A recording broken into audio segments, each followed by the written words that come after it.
Paul, I want to thank you for coming out to the clinic, and I certainly hope you got a lot out of it. We're starting off here with your underwater video, and the first thing I want to suggest to you is that maybe you get a pull buoy to place between your legs to help bring up your legs so you can swim a lot flatter.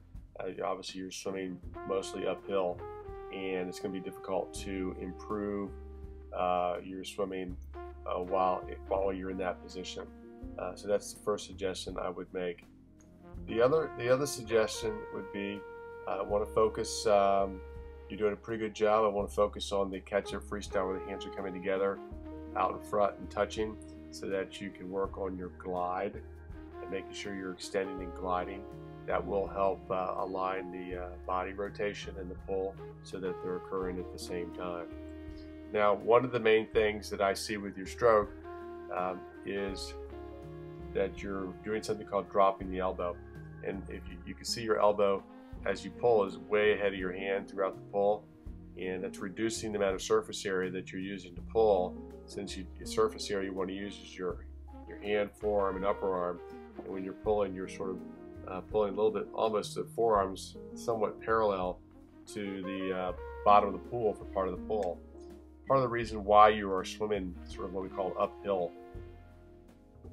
So I think that's the one thing you want to work on, making sure that when you start your pull, that you're pulling from the front to the back and less sort of pushing down or pulling back from the elbow.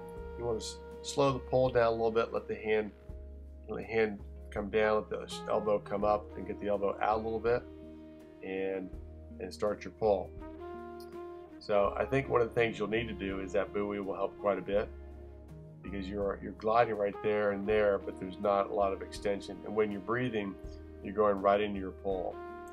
So your right arm is and your left arm, you see where the elbows are when you're extending. Your elbow is you're sort of rolling it under and it's bent. You want to try to keep your elbow as straight as you can out in front, so that you have a straight line from your shoulder to your elbow to your hand. Just a straight arrow going out from the shoulder and not a dropped elbow through there. It's going to be real difficult to do the pull correctly from that low elbow position that you have. Now you're above water. Initially looks good. Getting your elbows up. One thing to make sure is when you recover, bring the elbow up out of the water first, and let the elbow lead the arm forward. Don't try to lift the arm and bring the ham around. Just bring the elbow up and lead the elbow forward, and that will put you in keep your shoulders up higher as you recover, put you in a more comfortable position. So that's the main thing. Those are things to work on, and I wish you the best of luck.